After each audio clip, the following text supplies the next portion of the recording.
ఆలయంలో ప్రవేశించండి అందరూ, స్వాగతం సుస్వాగతం. కొత్త నిబంధన యాకోబు రాసినటువంటి యాకోబు పత్రిక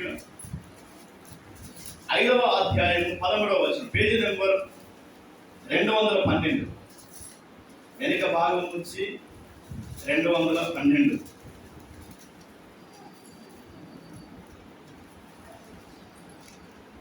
13వ వచనం, 5వ అధ్యాయము 13వ వచనం.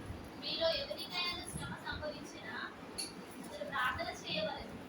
ఎవరికైనా సంతోషము కలిగినా అతడు కీర్తనలు పాడవలెను. హల్లెలూయా, హల్లెలూయా.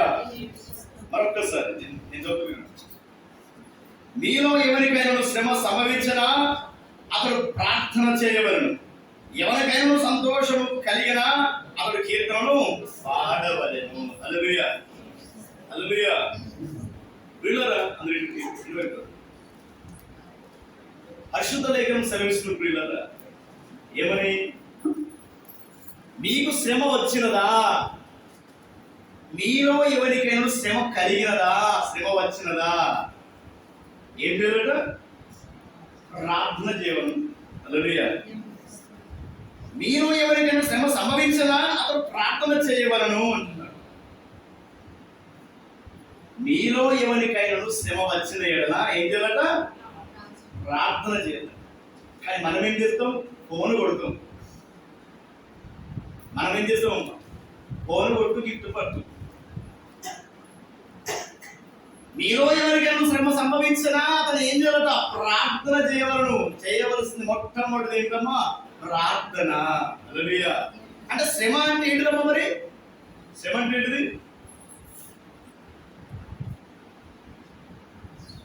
శ్రమ అంటే ఏంటిది చెప్పలేము. శ్రమ ఎవరైనా ఇటున్న వస్తువుని తిత్తరు కావచ్చు, శ్రమను తీసి అక్కడ పడేస్తారా? శ్రమను ఎవరు తీయగలరు? శ్రమను తీసేది ఎవరు? శ్రమను ఆపేది ఎవరు?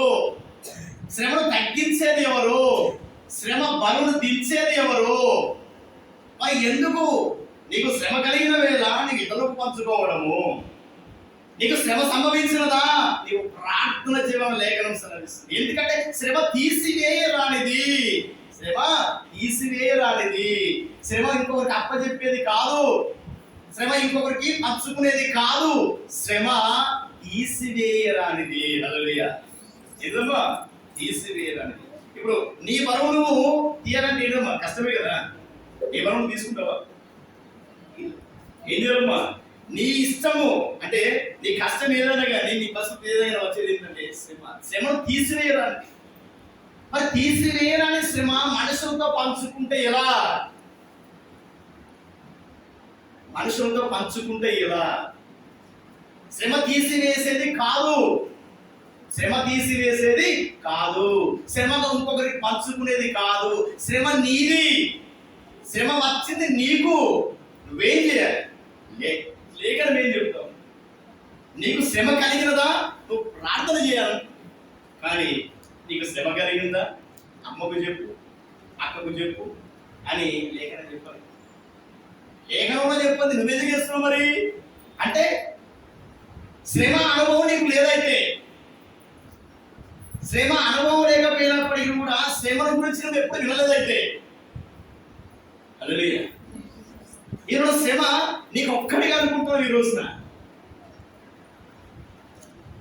శ్రమ తీసివేయరానిదని లేఖనం సెలవిస్తుంది. శ్రమ తీసివేయరానిది. శ్రమ వచ్చేదే నీకు వచ్చిన శ్రమను బట్టి నువ్వేం చేయాలంటే ప్రార్థన చేయాలంటున్నాడు. ప్రార్థన. నీ బరువుని ఈ రోజు తీసివేయాలంటే మొట్టమొదటి నువ్వు నీళ్దావు. ప్రార్థన. వెంటనే నీకు శ్రమ సంభవించినదా? నీకు శ్రమ కలిగినదా? వెంటనే నీళ్దావు. ఒకళ్ళ ప్రార్థనలో నీవు ఆ శ్రమను నీవు కప్పచెప్పాలి. హల్లెలూయా. ఎందుకంటే అది ఇతరులకు నువ్వు శ్రమ రాగానే ఇతరులకు ఫోన్ చేసి పంచుకుంటున్నావు కావచ్చు. అది పంచుకున్నంత మాత్రాన అది తగ్గదు. అది పంచుకున్నంత మాత్రాన అది తీరదు. నువ్వు ఎవరికి పంచుకోవాలంటే మొట్టమొదట దేవుడికి పంచుకోవాలి. హల్లెలూయా. మొట్టమొదట నువ్వు ఏం చేయాలమ్మా? దేవుడితో పంచుకోవాలి. ఆయనతో పంచుకున్న తర్వాత ఆత్మీయంగా ఇంకెవరితో పంచుకోరు. కానీ మొట్టమొదటి ఎవరు పంచుకోరమ్మా? దేవుడితో పంచుకోరు. ఎందుకంటే మనుషులతో పంచుకుంటే మనుషులు అది తీసివేయరు. మనుషులు అవసరమైతే డబ్బులు ఇస్తారు కావచ్చు సహాయానికి. అమ్మా ఈ బాధ వచ్చింది, ఇది కాదు. శ్రమ అది గొప్ప శ్రమ పిల్లలు. హల్లెలూయా. శ్రమ అది గొప్ప శ్రమ, దాన్ని ఎవరు తీసివేయలేరు. సహాయం చేస్తారు కావచ్చు, అవసరమైతే మాటతో నిన్ను ఏం చేస్తారంటే ఆ సమయానికి ఓదార్పు తప్పించేసి, ఓదార్పు మనుషుల నుంచి కాదు ప్రియులారా, అది దేవుడి నుంచి రావాలి ఆ ఓదార్పు. హల్లెలూయా హల్లెలూయా. ఎందుకంటే అది శ్రమ అనేది మనుషులు తీసివేసేది కాదు, మనుషులు ఇచ్చేది కాదు, అది దేవుడు ఇచ్చేది, దేవుడే తీసివేసేది. హల్లెలూయా. మరి అలాంటి శ్రమ వచ్చినప్పుడు మనం ఏం చేయాలంటే ప్రార్థన చేసుకోవాలి, ప్రార్థన చేయాలి. హల్లెలూయా. ప్రియులారా మరొక మాట, శ్రమ మరి ఎవరికి? ఎవరికి శ్రమ అమ్మ? ఎవరికి శ్రమ?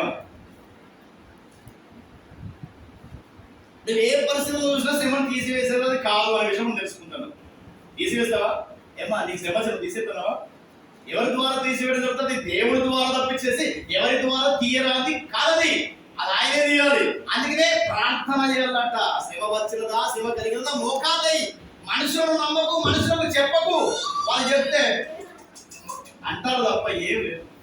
జారి పడతారు, చచ్చపడతారు, అయ్యో అంటారు తప్ప అయ్యా నేనున్నా అంటారు. హల్లెలూయా. నీకు శ్రమ కలిగినదా, నువ్వు మోకాలు వేసి ప్రార్థన చేయమంటారు. ఎందుకంటే అది తీయరానిదట. శ్రమ నీలో ఉంచి ఇంకొకరు తీసివేసేది కాదు, అది మనుషులకు సాధ్యము కాదు, మనుషులకు సాధ్యము కాదు. అందుకనే ఆ తీసివేయరానిది ఒకే ఒక్కరితో అవుతుంది, అది దేవుడితో అవుతుంది. హల్లెలూయా. మరి శ్రమ ఎవరికి వస్తుంది అసలు ఈ రోజున? ఎవరికి శ్రమ? శ్రమ ఎవరికి అమ్మ? శ్రమ ఎవరికి చెప్పాలి? ఎవరికి శ్రమ? ఈరోజు విశ్వాసులకు శ్రమ, ఈరోజు సంఘానికి శ్రమ, ఈరోజు సంఘ కాపరికి కూడా శ్రమే. హల్లెలూయా. అందరికీ శ్రమే. దేవుని ఆశ్రయించిన వారికి అందరికీ శ్రమే. హల్లెలూయా. ఎందుకు? అవును, ఎందుకు శ్రమ అంటే ఆయన వెంబడిస్తున్నాము గనక, ఆయన ఆరాధిస్తున్నాము గనక, ఆయన విశ్వసిస్తున్నాము గనక, ఆయన నమ్మినాము గనక, ఆయన వెంబడించే బిడ్డలుగా మనం ఉన్నాము గనక మనకేంటిది? శ్రమ. హల్లెలూయా. లోకంలో మీకు శ్రమ అంటున్నాడు ఆయన.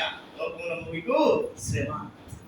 ఎందుకనంటే లోకంలో మీరు భిన్నముగా ఉన్నారు, లోకంలో మీరు భిన్నముగా ఉన్నారు, లోకంలో ఉన్నవారు వాళ్ళు వేరేగా ఉన్నారు. లోకంలో ఉండి మీరు నాకంటూ చూస్తున్నారు కాబట్టి, నన్ను వెంబడిస్తున్నారు కాబట్టి, నన్ను చూస్తున్నారు కాబట్టి, నన్ను విశ్వసిస్తున్నారు కాబట్టి, నన్ను నమ్ముతున్నారు కాబట్టి మీకు శ్రమ.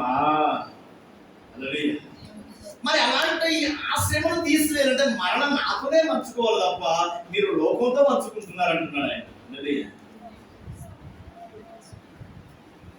ఈ తీసివేయరాని శ్రమను ఎవరితో పంచుకోవాలమ్మా? దేవుడితోనే పంచుకోవాలి ప్రియుల, దేవుడితోనే పంచుకోవాలి. ఆయనకే చెప్పాలి అది. ఎందుకు అంటే అది మనుషులు తీసేది కాదు, అది మనుషులు సహాయం చేసేది కాదు, అది ఏ షాపులో దొరకదు, లేకుంటే అది జిమ్ చేస్తే కలిగేది కాదు, పోయేది కాదు, డైట్ చేస్తే పోయేది కాదు అది. హల్లెలూయా. శ్రమ కలిగినదంటే మోకాళ్ళు వేసి ఆయననే దాన్ని తీసి. ఎవరికి శ్రమ అయ్యా అంటే ఈ రోజున ఆత్మీయంగా ఆయన వెంబడించే వారికి శ్రమ అని లేఖనం సెలవిస్తుంది. హల్లెలూయా. మీరు, నీకు శ్రమ, నాకు శ్రమ, మనందరికీ శ్రమ. ఎందుకంటే మనం ఆయన వెంబడించే వారిగా ఉంటున్నాం, ఆయన ఆరాధిస్తున్నాం, ఆయన విశ్వసిస్తున్నాం, ఆయన నమ్ముతున్నాము కనుక ఏంటమ్మా మనకు శ్రమ. ఇన్ని రోజులు బాగానే ఉన్నాయి కానీ ఇప్పుడైతే యేసు ప్రభువు దగ్గరికి వచ్చిందో శ్రమలు బాగైంది.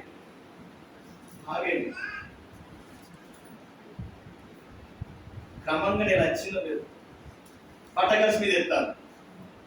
అవును వేస్తారు. ఎందుకు శ్రమ? లోకంలో వాళ్ళతో మీరు లేరు కాబట్టి, లోకంతో వాళ్ళని విడిచిపెట్టి మీరు ఎవరి దగ్గరికి వస్తున్నారు? ప్రభు అయిన యేసు దగ్గరికి మీరు వస్తున్నారు కాబట్టి మీకు శ్రమ. హల్లెలూయా. దేవుని వెంబడిస్తున్నారు కాబట్టి మీకు శ్రమ. నిజ దేవుని ఆరాధిస్తున్నారు కాబట్టి మీకు శ్రమ. నా ప్రమేయం ఏమి లేదే, నా నోటి నుంచి ఏ మాట రాలేదే, నాకు ఇది ఏంటి శ్రమ, నాకు ఏంటి బాధ? అవును, లోకములో భిన్నముగా నువ్వు కనబడుతున్నావు, అందుకే నీకు శ్రమ. హల్లెలూయా. ప్రియులారా, ఒక భక్తుడు అంటున్నాడు, శ్రమ గాలి నుంచి పుట్టదట, శ్రమ ధూళి నుంచి పుట్టదట. యోబు అంటాడు. శ్రమ అంటే ఏదో తెలుసా? శ్రమ అంటే పేదది ఏదో, అది గాలి నుంచి రాదు, ధూళి నుంచి రాదు. హల్లెలూయా. అది దేవుడు పెంచేదే. హల్లెలూయా. ఆయన తీసేస్తాడు. ఎందుకంటే లోకంలో మనం ఏమో తెలుసా, భిన్నముగా ఉన్నాం కాబట్టి. ఆత్మీయంగా దేవుడు వెంబడించే వారికి ఈరోజు శ్రమ. నాకే ఎందుకు ఇది, నాకే ఎందుకయ్యా, నాకెందుకు ఈ పరీక్ష, నేనేం చేశాను, ఇది వరకు వేరు ఇప్పుడు వేరు కదా, నేను కరెక్ట్ గానే ఉంటున్నాను కదా, నా సమర్పణలో లోపమా? నీ సమర్పణలో లోపం కాదు ప్రియులారా, లోకంలో ఉండడమే పాపము, లోకంలో ఉండడమే పాపం అయిపోయింది. అందుకనే లోకంలో మీరు ఉన్నారు కనుక నీకు శ్రమ. ఆ లోకంలో ఉండి మీరు నన్ను వెంబడిస్తున్నారు కాబట్టి నీకు శ్రమ. హల్లెలూయా. నువ్వేదో చెయ్యరాని తప్పు చేసినందుకు వచ్చే శ్రమ కాదు ఇది. ఆరోగ్యంగా ఉంటున్నా, నాకు ఈ రోగమే అనుకుంటున్నావు కావచ్చు. నువ్వు ఆరోగ్యంగా ఉన్నా అనారోగ్యంగా ఉన్నా కానీ ఆ శ్రమ నీకు ఎందుకంటే నువ్వు దేవుని వెంబడిస్తున్నావు. హల్లెలూయా. దేవుని వెంబడిస్తున్నావు కాబట్టి నీకు కారణంగా దేవుడు నీకు వచ్చేది ఏంటిది? శ్రమ. హల్లెలూయా. కొంచెం ముందుకు వెళ్దాం. యోహాను రాసినటువంటి సువార్త, యోహాను సువార్త 16వ అధ్యాయం 33వ వచనం. యోహాను సువార్త 16వ అధ్యాయం 33వ వచనం.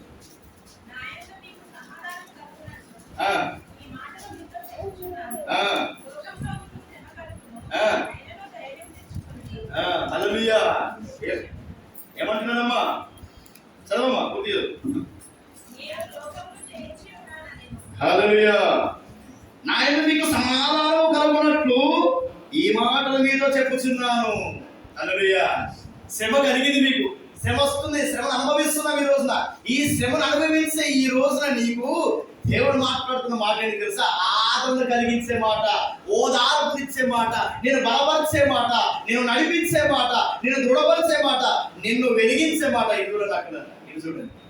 హల్లెలూయా. ఏ మాట? ఎదిగో, నా యందు మీకు సమాధానం కలుగున్నట్టు ఈ మాటలు మీతో చెప్పుచున్నాను. ఏ మాటలు అయ్యా అంటే, లోకములో మీకు శ్రమ కలుగును. హల్లెలూయా.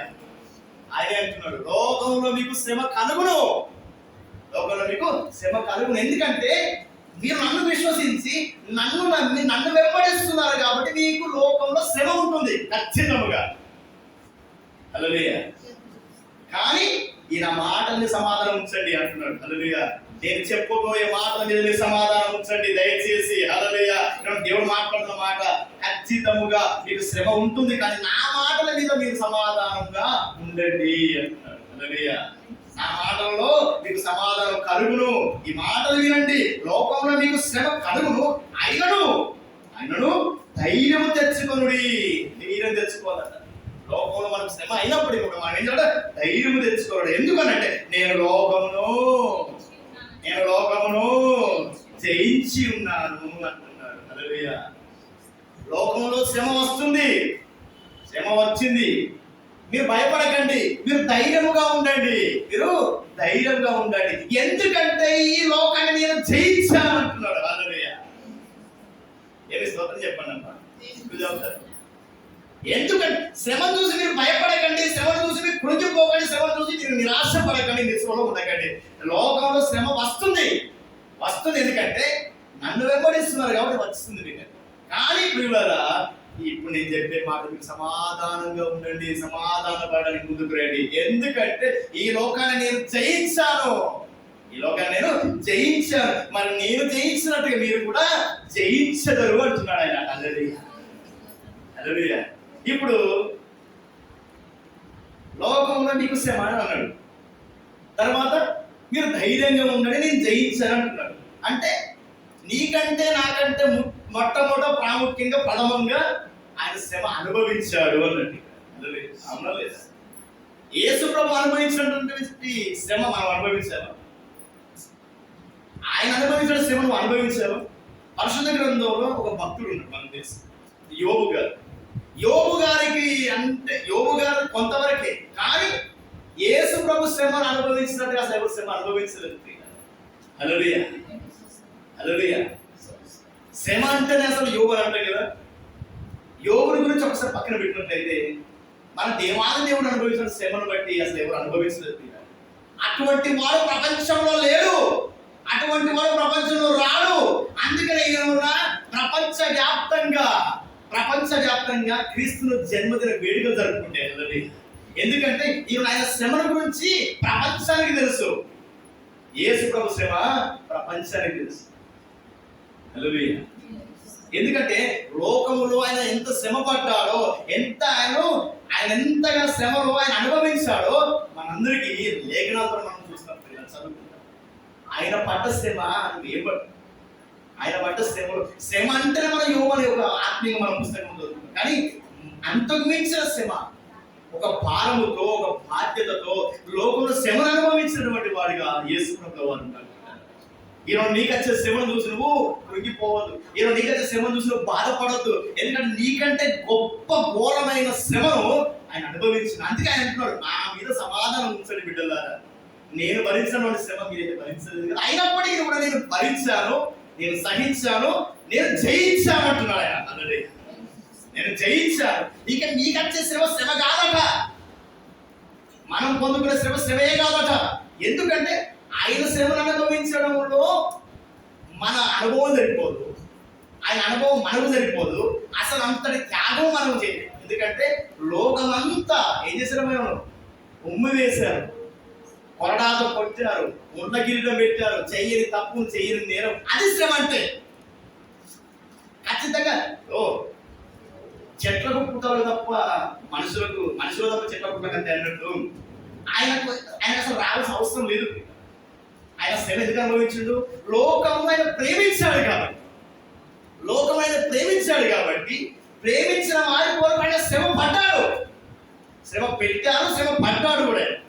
అదే ఆయన చేసిన తప్పు శ్రమ పడలేదు, ఆయన చేయరాందానికి శ్రమ పడ్డాడు. ఆయన చేసింది ఏంటి తప్పు? లోకాన్ని ప్రేమించడం తప్పు. అంతేనా? అంటే మనం ఆత్మీయంగా మనం అసలు మాట్లాడుకోవడానికి మాట్లాడుతున్నప్పుడు కదా, లేకపోతే తప్పు పడుతుంది లేదు. దేవుడు లోకాన్ని ప్రేమించాడు అనేది వాస్తవం. ఎందుకు ప్రేమించాడంటే నా బిడ్డలు బాగుండాలి, నా బిడ్డలు ఇదే రోగం అనుకో, ఇది కాదు, నా బిడ్డలు చేసిన తప్పులన్నింటినీ నేను భరించుకొని నేను వెళ్ళాలని తండ్రి చిత్తంలో ఆయన ఉంది. ఈ లోకాన్ని ప్రేమించాలి కాబట్టి లోకంలో ఈరోజు తండ్రి నా కొడుకు చేసిన ఆయన సారీ అంటారు, మా పిల్లలు తప్పు చేసిన ఆయన సారీ, మా పిల్లల తప్పు నేను క్షమాపణ అడుగుతున్నాను, రేపు మా ఇంట్లో తప్పు చేసిన నేను క్షమాపణ అడుగుతున్నాను మాకు మాట అంటారు. చాలాసార్లు ఆ సందర్భాలు వచ్చే ఉంటుంది అందరికీ. అయ్యో మా పిల్లలు చేశారు సారీ బ్రదర్, మా ఆయన చేసిన సారీ అంటే నీ పిల్లలు చేసిన తప్పుడు క్షమాపణ అడుగుతున్నావు, నీ భర్త చేసిన తప్పుడు క్షమాపణ అడుగుతున్నావు. అదేవిధంగా దేవుడి లోకాన్ని ప్రేమించాడు కనుక ఈ లోకంలో పాపులుగా ఉన్నటువంటి మనం తప్పు చేసాము కనుక మన తప్పును బట్టి ఆయన శ్రమ పడ్డాడు. ఇక ఈ లోకంలో శ్రమ నేను అనుభవించాను, ఆస్వాదించాను, మీరు ధైర్యముగా ఉండండిగా. నాకు వచ్చినటువంటి శ్రమ మీకు రాదు, ఎందుకంటే ఆ శ్రమను నేను జయించాను. ఆ శ్రమ నేను ఏం చేశాను అంటున్నాడు, జయించాను. అందుకే ఈ మాటల మీద సమాధానం ఉంచండి. భయపడకండి, అధైర్యపడకండి, శ్రమ వచ్చి కృంగిపోకండి, నిరాశపడకండి, నిరుత్సాహం ఉండకండి. అయ్యో నాకే ఎందుకు ఇట్లా అవుతుందని మీరు అనుకోకండి.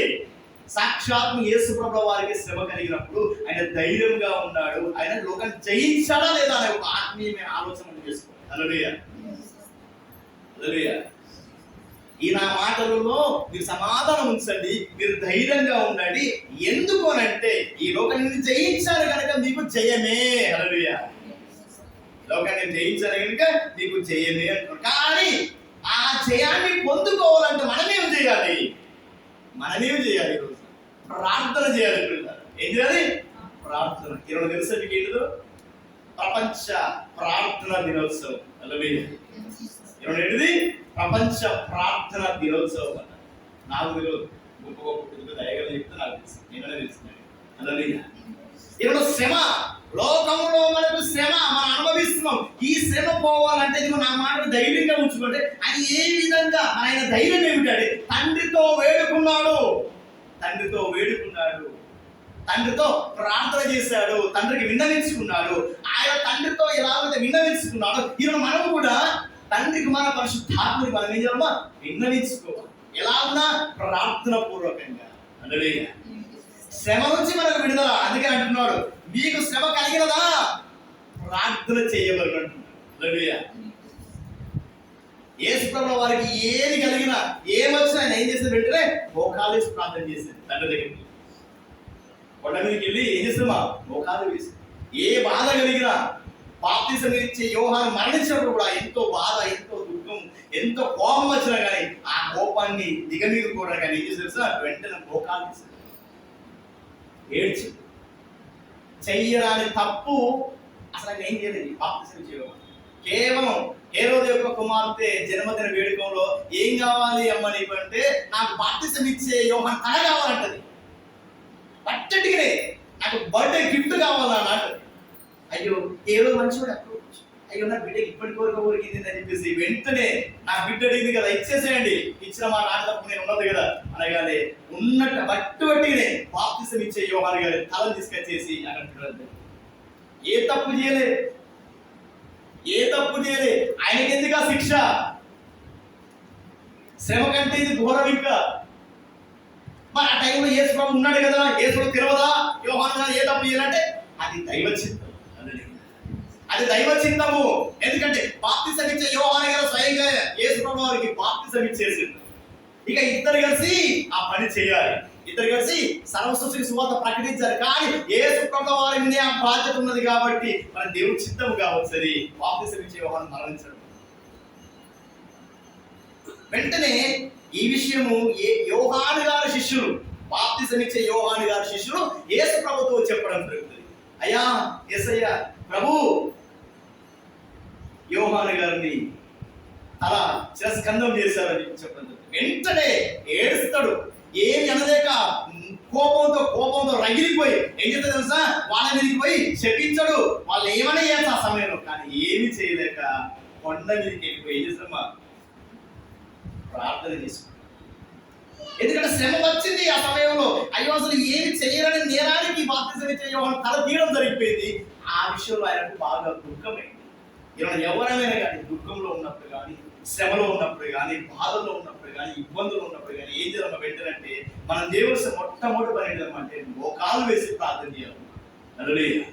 మోకాలు వేసి ప్రార్థన. సాక్షాత్ యేసు ప్రభువు వారే మోకాలు వేయడానికి చాలా దూరం వెళ్ళి ప్రార్థన చేసింది. ఎందుకంటే ఇక్కడ దగ్గర ఉంటే నా మనసు బాగుండదు అనిపిస్తే చాలా దూరం వెళ్ళిపోయి ఏం చేసి తెలుసా, ఆ పడవ ప్రయాణం వెళ్ళిపోయి అక్కడికి అడవిలోకి వెళ్ళిపోయి అడవిలో ప్రార్థన చేశారు. ఇక్కడ తెలుసా అడవి బాప్తిసం ఇచ్చే యోహాను సంచరించే అడవి. హల్లెలూయా. ఇక్కడ నా మిత్రుడు ఇక్కడనే, నా సహోదరుడు ఇక్కడనే తిరిగేది అని చెప్పేసి ఆయన తిరిగే ప్రదేశాల్లోనే ఆయన ఏం చేసామా ప్రార్థన చేసుకున్నాం.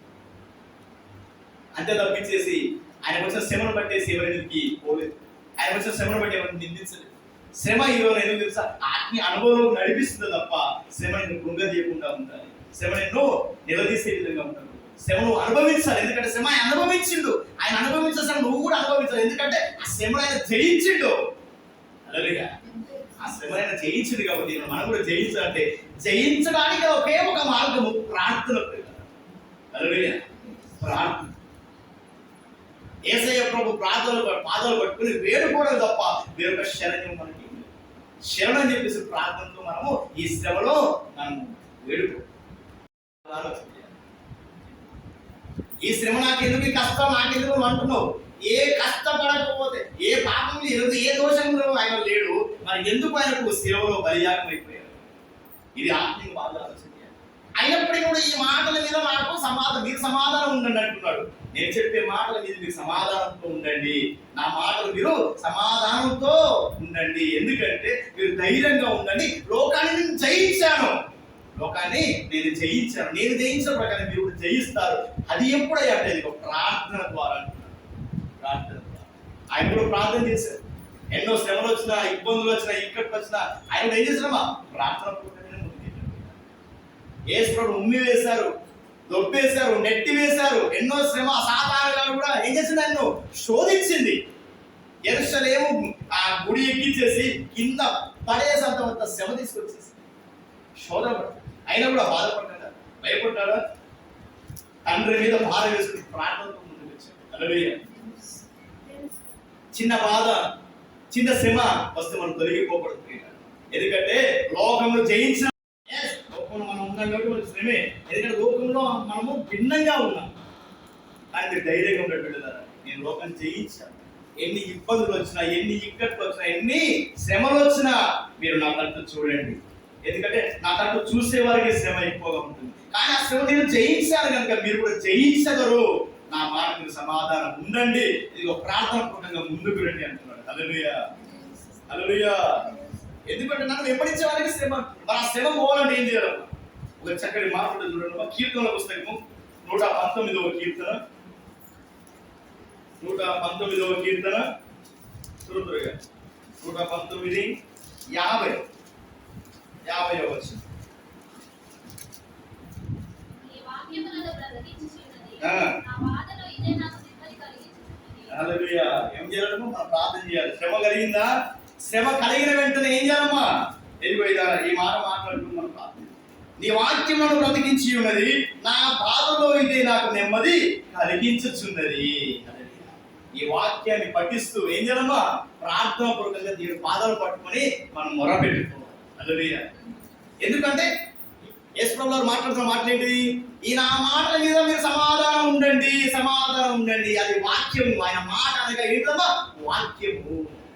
ఆయన అంటున్నాడు కదా, యోహాను రాసిన సువార్త 16:33 అంటాడు కదా, ఈ నా మాటల మీద మీరు సమాధానం ఉండండి, మీరు ధైర్యముగా ఉండండి. ఎందుకంటే ఈ లోకాన్ని నేను జయించాను. అది వాక్యమై ఉన్నది. ఆ వాక్యమే ఈరోజు మనల్ని బతికించుచున్నది. ఆయన మాట ద్వారా మనం ఈరోజు బతుకుతున్నాం. హల్లెలూయా. ఎవరో చెప్పట్లేదు, ఇది స్వయంగా యేసు ప్రభువు వారు మనతో మాట్లాడుతున్న మాట ఏంటి తెలుసా? ఈ నా మాటలతో మీరు సమాధానం పడండి. హల్లెలూయా. ఈ మాటలు అనగా వాక్యము ప్రియులారా. మాట అనగా ఏంటి? వాక్యం. వాక్యమే. ఇదిగో ఈ వాక్యమే నన్ను బతికించుచున్నది. ఏమంటుందమ్మా? నీ వాక్యం నన్ను బతికించుచున్నది, నీ బాధలో ఇదే నాకు నెమ్మది కలిగించుచున్నది. హల్లెలూయా. అంతే, ఇక వేరేది ఏం లేదు. ఆయన యందు భయముతో భక్తితో, దేవా నాకు ఈ శ్రమ వచ్చిందని చెప్పేసి ఆయన మాటను ఆధారం చేసుకొని, నీకు శ్రమ కలిగినదా? ఎందుకు అంటే కలుగుతుంది. లోకంలో నీకు శ్రమే. నన్ను విశ్వసించిన వారికి శ్రమ, నన్ను నమ్మిన వారికి శ్రమ, నా ఎదురు వచ్చిన వారికి శ్రమ. అయినప్పటికీ కూడా ఇదిగో నేను చెప్పే మాటలు జాగ్రత్తగా వినండి అమ్మా. నేను చెప్పే మాటలు జాగ్రత్తగా, నా యందు నీకు శ్రమ కలుగుతుంది కదా, కానీ నేను చెప్పే మాటల మీద సమాధానం ఉంచండి, సమాధానం ఉంచండి. వినమంట సమాధానం అంటే వస్తుందనే నమ్మకము, విశ్వాసాన్ని మీరు ఉంచినట్లయితే ఈ వాక్యముతోనే మనం బ్రతుకుతాం. ఆ మాటతోనే మనం బ్రతుకుతామట. ఆ మాటతోనే మనకు శ్రమ వెళ్ళిపోతుందట. ఆ మాటతో మనకు శ్రమ వెళ్ళిపోతుందట. నీ వాక్యమే నన్ను బ్రతికించుచున్నది, నా బాధలో ఇదే నాకు నెమ్మది కలిగించుచున్నది. హల్లెలూయా. మనుషులు అంటారు నెమ్మది రాదు, అప్పటికి అబ్బాయి చాలా బాధ అవుతున్నట్టు నీళ్ళు పంచుకున్నాను ఫోన్ చేస్తున్నాను. చాలా మంది పంచుకుంటారు, చాలా మంది పంచుకుంటారు. మన అదే బాగా అసలు నేను మస్తు బాగా మాట్లాడుతున్నాను. లేవునా అక్క లేవా? నేను మన సాయంత్రం చేయాలి. మరి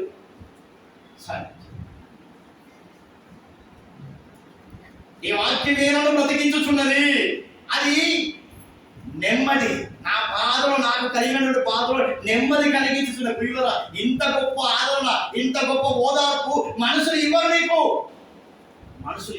మనుషులు ఇచ్చేది ఒక 5 నిమిషాలు ఇవ్వచ్చు. ఓకే బ్రదర్, ఓకే సిస్టర్ అంటారు తప్ప వాళ్ళది వాక్యంలోనే ఓదార్పు ఉన్నది, వాక్యంలోనే ఆశీర్వాదం, వాక్యంలోనే నెమ్మది ఉన్నదని మరొకసారి పరిశుద్ధ గ్రంథం నుంచి దేవుడు మనం మాట్లాడుతున్నాం.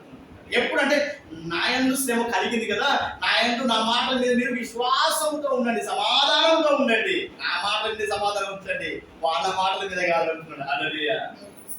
నా మాటల మీద సమాధానం ఉంచండి, మీరు ధైర్యముగా ఉండండి. మనుషులు మాట్లాడే మాటలతో మీరు ధైర్యం పొందుకోకండి. హల్లెలూయా. మనుషులు మాట్లాడే మాటలతో మీరు ధైర్యము పొందుకోకండి. ఎవరి మాట మీద ధైర్యం పొందుకున్నట? వాక్యాన్ని వినేవారిగా ఉండదట. వాక్యాన్ని ఏముందట?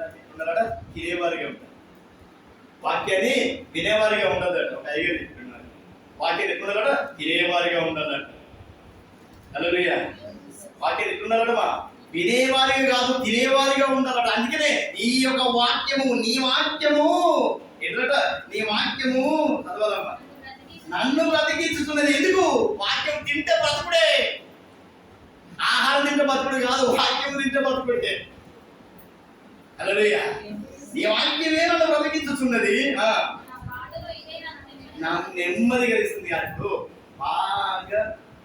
లేకపోతే బేజర్ అయిపోయినప్పుడు కావచ్చు, లేకపోతే అన్నం తినాలి గాబరైనప్పుడు అన్నం తిరుగుతున్నది ఏమంటారు, అమ్మాయి నెమ్మదండి సాయంత్రం వరకు ఓకే అమ్మా సాయంత్రం ఇక నాకు ఏం లేకపోయినా పర్వాలేదు సాయంత్రం దాకా అంటున్నాం. అట్లా వాక్యము నీకు శ్రమ వచ్చినదా, నీవు కృంగిపోతున్నావా, నువ్వు కృషించిపోతున్నావా, ఒక్కసారి దేవుని పరిశుద్ధ గ్రంథాన్ని నువ్వు ధ్యానించినట్లయితే ఆ వాక్యము నిన్ను బ్రతికిస్తుంది ప్రియుల.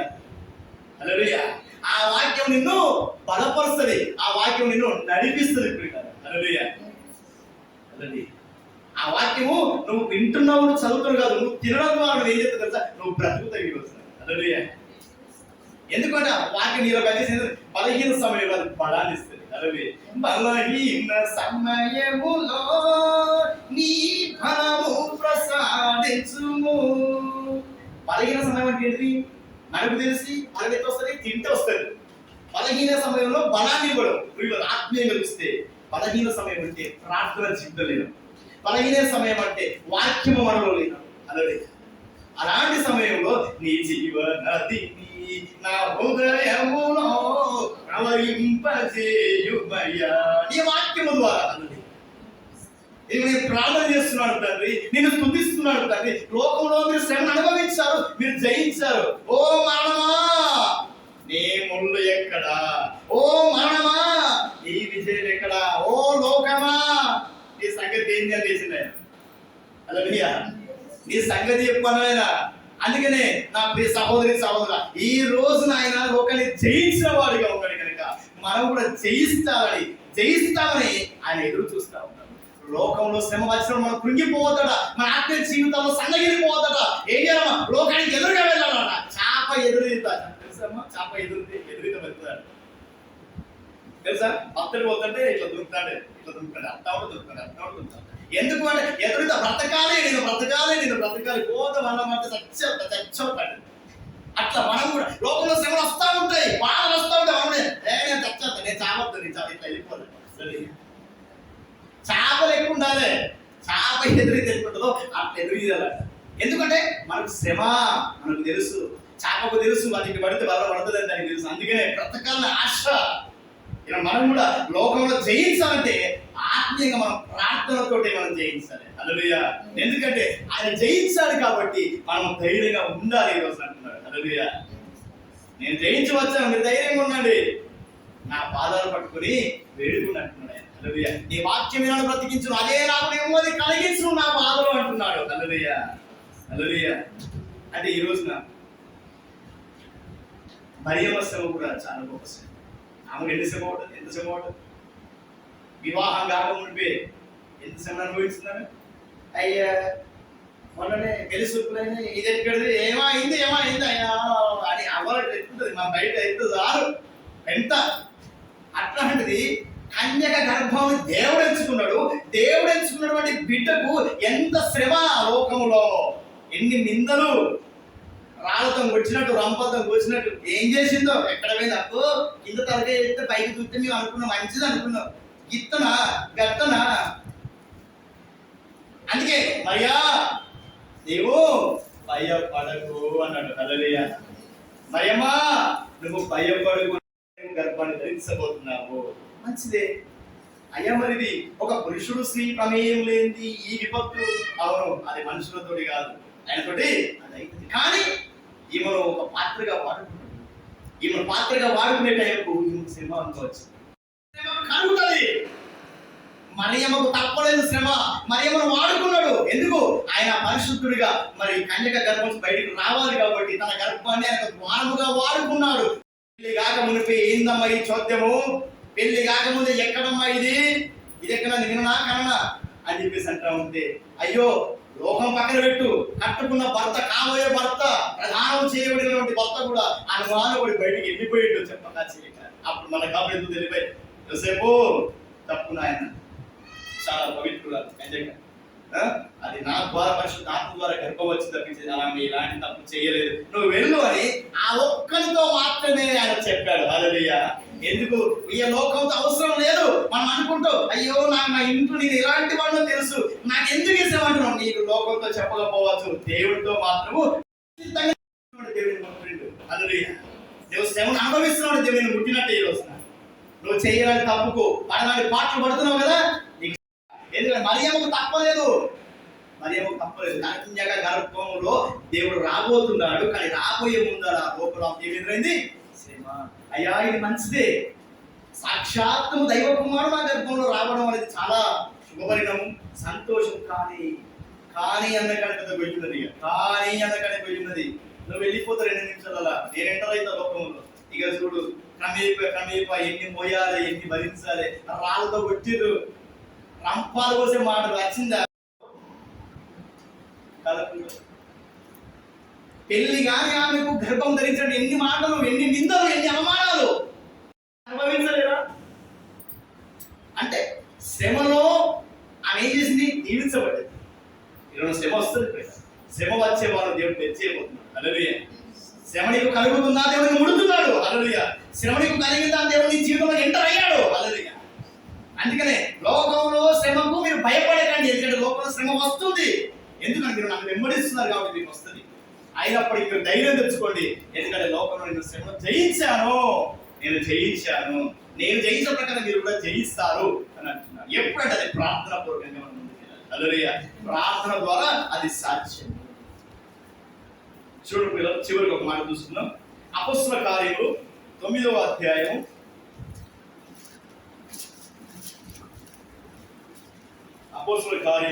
9వ అధ్యాయము 36వ చదువు. పేజీ నెంబర్ వచ్చేసి 111. సో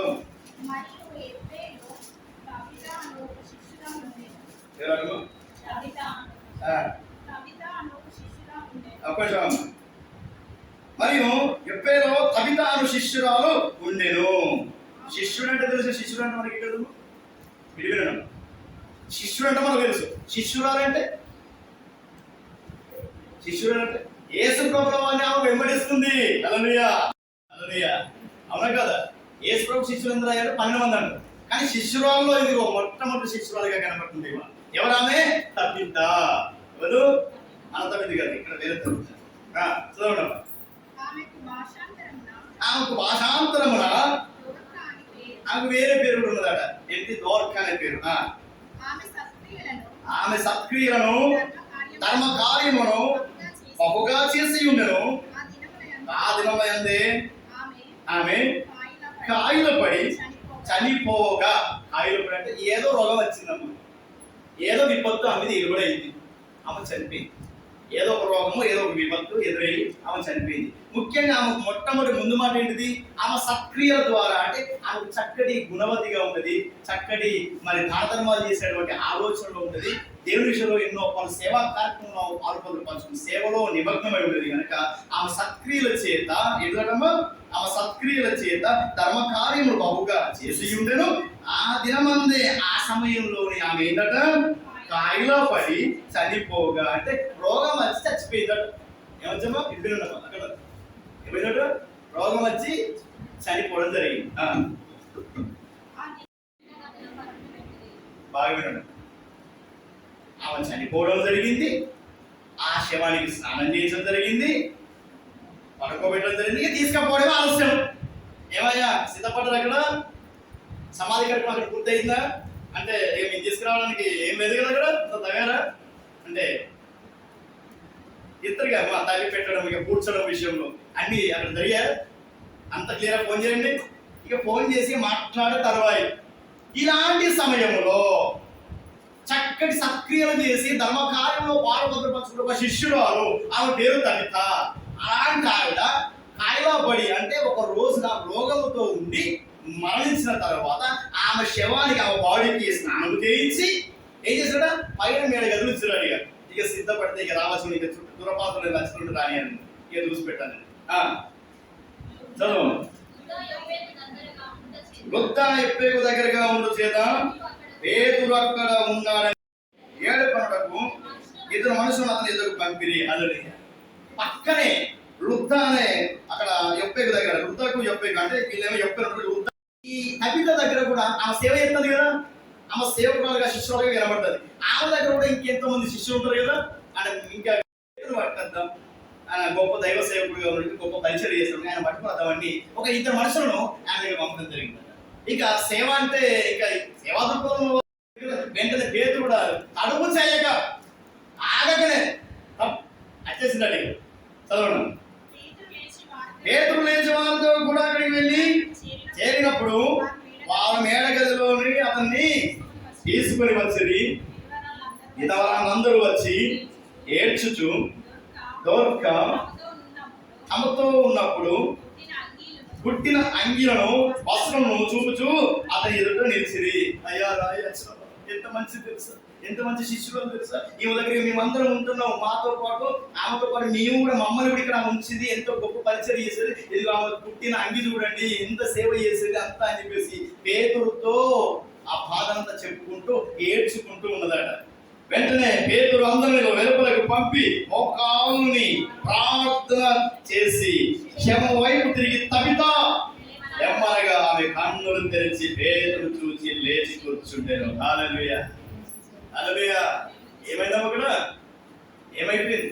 సక్రియలు చేసి ధర్మ కార్యము చేసినటువంటి కాయలా పడి రోగముతో చనిపోయిన తబిత ఏమైంది ఈ రోజున? ఏమైపోయింది ఈ రోజున? ఏమైపోయింది? పేతురు ఆ శవమును చూసి శవం దగ్గరికి వెళ్ళి ప్రార్థన చేసిన తర్వాత ఏమైంది? లేచి కూర్చుంది. తబితానగా లేచి కూర్చుంది. హల్లెలూయా. అంటే శ్రమ నీకు ఈరోజు వచ్చిందనుకో, నువ్వు మోకాలు లేని ప్రార్థన చేస్తే ఎప్పుడు కదా మరణం కూడా నీ దగ్గరికి రాదు. హల్లెలూయా. శ్రమ నీ దగ్గరికి రాదు. హల్లెలూయా. ఏదైనా కూడా ఆయన యందు విశ్వాసం ఉంచినట్లయితే ఏది కూడా నీ దగ్గరికి రాదు. ఎందుకంటే లోకంలో ఖచ్చితంగా శ్రమ ఉంటుంది, శ్రమ లేని వారు లేరు. ఇదిగో శిష్యరికంలో ఉన్నటువంటి ఈమె కాయలో పడి చనిపోయింది, రోగం వచ్చి చనిపోయింది. ఆమె బతిగా చనిపోలేదు, రోగం వచ్చి చనిపోయింది. నాకే ఎందుకు ఈ కష్టము, నాకే ఎందుకు ఈ శ్రమను అనుకుంటున్నావు కావచ్చు ఈ రోజున. నేను జయించడానికి, నేను బలపరచడానికి, నేను ఇంకా దేవుడు నడిపించడానికి నీకు ఆ శ్రమ వస్తున్న విషయాన్ని ఈరోజు వాక్యంగా తెలుసుకోవాలి. నేను దేవుడు ముడుతున్నాడు కాబట్టి, నేను దేవుడు చేయబోతున్నాడు కాబట్టి నీకు ఎవరికి రాని శ్రమ రావద్దంటున్నాడు. అది నీకు ఎందుకంటే దేవుని ముట్టబోతున్నాడు కదా. హల్లెలూయా. శ్రమ వచ్చిందంటే కృంగిపోవద్దు, ఇంకా రావాలి, ఇంకా రావాలి. ఎందుకంటే ఇప్పుడైతే నేను శోధనలో పడి ఉన్నాను, అటు పిమ్మట ఇప్పుడైతే నేను శోధనలో ఉన్నాను, ఎస్ నాకు తెలుసు. కానీ అటు తరువాత సువర్ణము, సువర్ణం అంటే ఏంటిది? బంగారము. సువర్ణము. హల్లెలూయా. కునగొద్దు, సనిగొద్దు, విసుగొద్దు, అనగొద్దు, నేను రానుకోవద్దు. ఇంకా తలుపు అడిగాను, ఓటి పోతాడు రెడీ అవుతుంది పెట్టబెట్టాడు. మొన్న పోయిన మరి మొన్న అట్ట ఏంటి ఖర్చు మరి ఎట్లా వెళ్ళిపోతాను. ఈ రెండు మార్గం, ఏ మార్గం ఇది? యేసుప్రభువు వారి మార్గం. యేసుప్రభువు వారి మార్గం అంటే పూలబాట బిడ్డ, పూలబాటన కార్పెట్, రెడ్ కార్పెట, పచ్చ కార్పెట లేదు, ముళ్ళ బాట. హల్లెలూయా. ఎందుకంటే ఆయన శ్రమను అనుభవించాడు, శ్రమను జయించాడు. ఓ మనమాని ముళ్ళు ఎక్కడం లేచిండు ఆయన. హల్లెలూయా. ఆయన అనుభవించినట్టు నేను గొడవ దగ్గర తినమంటలేడే, ఆయన అనుభవించినట్టు ఆయన ముళ్ళెక్కడ నీకు పెడతలేడే. కొంచెం శ్రమ కలిగింది. ఆత్మీయంగా నువ్వు బలపడడానికి ఆ శ్రమ, ఆత్మీయంగా నేను లేవనెత్తడానికి ఆ శ్రమ. అది కొద్ది నిమిషంలే, అది కొద్ది రోజులే, నిన్ను దృఢపరచడానికి, నేను బలపరచడానికి తప్ప మరి దేనికి కాదు. అదిగో ఎంతో గొప్ప విశ్వాసరాలుగా ఉన్నటువంటి ఆ తబిత ఏమైంది? దేవుడికి ఆమెతో పని ఉంది కాబట్టి పేతురు గారు ప్రార్థన చేసిన వెంటనే తబితాలి అనగానే ఏం చేసింది? లేచి కూర్చుంది. హల్లెలూయా. ఈ ఓదార్పు ఎక్కడ ఉంది కదా? ఈ ఓదార్పు అంతా దేవుడి పాదాల దగ్గర ఉంది. శ్రమ నీకు కలిగిందా? నీకు ఓదార్పు కావాలా? మనుషుల ఓదార్పు వద్దు, నీకు దేవుడి ఓదార్పు కావాలి. ఈ నా మాటల మీద మీరు సమాధానం ఉంచండి అంటే, నా మాట మీద మీరు సమాధానం ఉంచండి. ఆయన మాట ప్రతిష్టలు చేయకూడదు. వాక్యమే ఆయన మాట, ఆయన మాటే వాక్యము. నీ వాక్యమే నన్ను బ్రతికించుతున్నది, నా బాధలో అది నెమ్మది కలిగించుతున్నది. హల్లెలూయా. ఆత్మీయంగా బలపడాలి. ప్రతిసారి నీతో శ్రమ వచ్చినప్పుడు నువ్వు ఎవరికి పంచుకోకూడదు. నువ్వు పంచుకోవాల్సిన మొట్టమొదటి వ్యక్తి ఎవరంటే యేసు ప్రభువు వారి పాదాల చెంత నువ్వు ప్రార్థన. హల్లెలూయా. వెంటనే బాధ కలుగుతుంటే ఫోన్ కొట్టు, అక్క ఫోన్ కొట్టాలి, నాకు ఫోన్ కొట్టాలి. అక్క బిజీగా ఉన్నావా, మళ్ళీ చేయాలా, మళ్ళీ చేస్తుంది లిఫ్ట్ చేయి. ఇగో మనుషులతో చెప్పుకున్నది మాత్రం పోతుంది కదా. ఎందుకంటే శ్రమ తీసివేసేది కాదు, శ్రమ తీసివేసే ఎటున్నప్పుడు చేసేది కాదు, ఇటు పెట్టేది అటు పెట్టేది కాదు. శ్రమ దేవుడే తీయాలి. హల్లెలూయా. ఆయనే తీయాలి. ఆయన ఎలా తీయాలంటే ఆయన ప్రార్థన ద్వారా తీస్తాడు. వేడుకోవాలి. శ్రమ వచ్చినదా, శ్రమ కలిగినదా అవి వేయాలి. మోకాల నుండి ప్రార్థన చేయాలి. మోకాలు వేసి ప్రార్థన చేయాలి. దేవా, శ్రమ వచ్చినది, అనుభవించే ఓపికను, జయించే జయ జీవితాన్ని నాకు దయచేయము ప్రభువా అనాలి. హల్లెలూయా. వద్దనద్దు, వద్దని నిన్ను వదిలిపెట్టు. మరి కావాలి అను, రావాలి జగను, కావాలి జగను అన్నట్టు, రావాలి శ్రమ, కావాలి శ్రమ. హల్లెలూయా. అట్లాగైతే నీకు ఆత్మీయ ఆశీర్వాదం పెట్టాలి. ఈ నా మాట అందుకే సమాధానము మీరు ఉండండి, నా మాట మీరు సమాధానం పడండి అనేది. అందుకే యోహాను రాసిన పుస్తకం మరోసారి ఉండండి. యోహాను రాసినటువంటి సువార్త 16వ అధ్యాయం 33వ వచనం చాలా క్లియర్ గా దేవుడు మాట్లాడుతున్న మాట.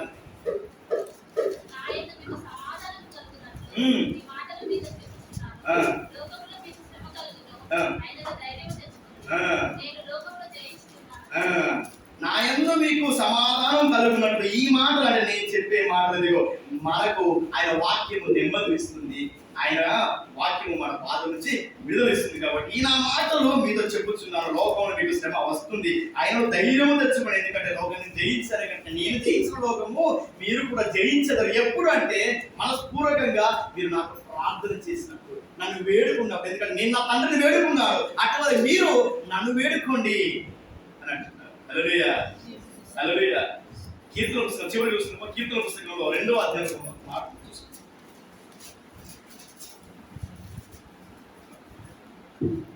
2వ కీర్తన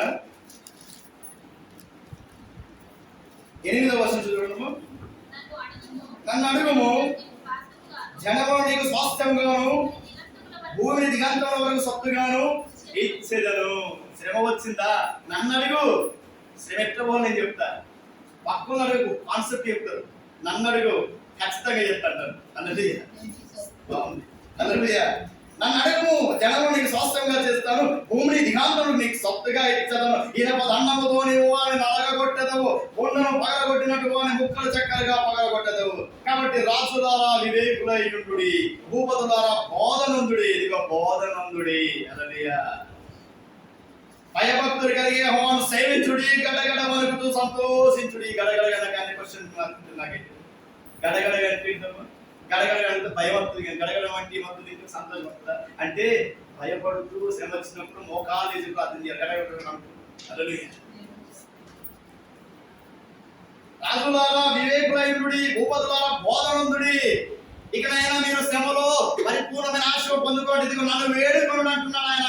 నన్ను వేడుకోండి. ఇదిగో ఆయనకు కోపం త్వరగా రగులుకొను, కుమారుని గుర్తు పెట్టుకుని ఏ నీడలో ఆయన కోపించును. అప్పుడు మీరు త్రోవ తప్పి నశించదు. ఆయన ఆశ్రయించు వారు ధన్యులు. శ్రమలో మీరు ఆయన ఆశ్రయిస్తే మీరు మనము ఎదుట ధన్యులము. ధన్యులం అంటే దీవించబడిన వారిగా ఉండేవారు. హల్లెలూయా. కోపం తెప్పించకండి, మనుషులతో చెప్పుకుంటూ కోపం తెప్పించకండి. డైరెక్ట్ ఎవరు చెప్పుకోరమ్మా, ఆయనకే చెప్పుకోవాలి. ఎందుకంటే పక్కన ఆన్సర్ తీర్చు ఇచ్చినప్పుడు నాకు చేసుకునే కాదు. 2 నిమిషాలు టైం పాస్ వాళ్ళకు. ఒక 2 నిమిషాలు బాధ చెప్పినంత మాత్రం వాళ్ళు ఏం చేస్తారు, ఇంకా చేస్తారు, ఇంకా వేస్తారు, ఇంకా 2, 3 ఎప్పుడైతే తగ్గిస్తుంది. ఆయన ఎవరు నీ బాధ పోవాలన్నా, నీకు వచ్చిన శ్రమ పోవాలంటే అది వాళ్ళు పెట్టింది కాదు కదా, దేవుడు ఇచ్చింది. లోకంలో వచ్చింది కాబట్టి, లోకంలో వచ్చిందని లోకంలో దేవుడు చేయించాడు కాబట్టి అది దేవుడు తీసేది. మరి దేవుడు తీసే దేవుడితో చెప్పుకోవాలండి, దేవుడితో చెప్పాలి, ఆయనతో సమాధానం ఉంటుంది. అప్పుడు మనం ధన్యులంగా ఉంటాం. హల్లెలూయా. శ్రమ ఏం చేయాలి ఇప్పుడు? ప్రార్థన.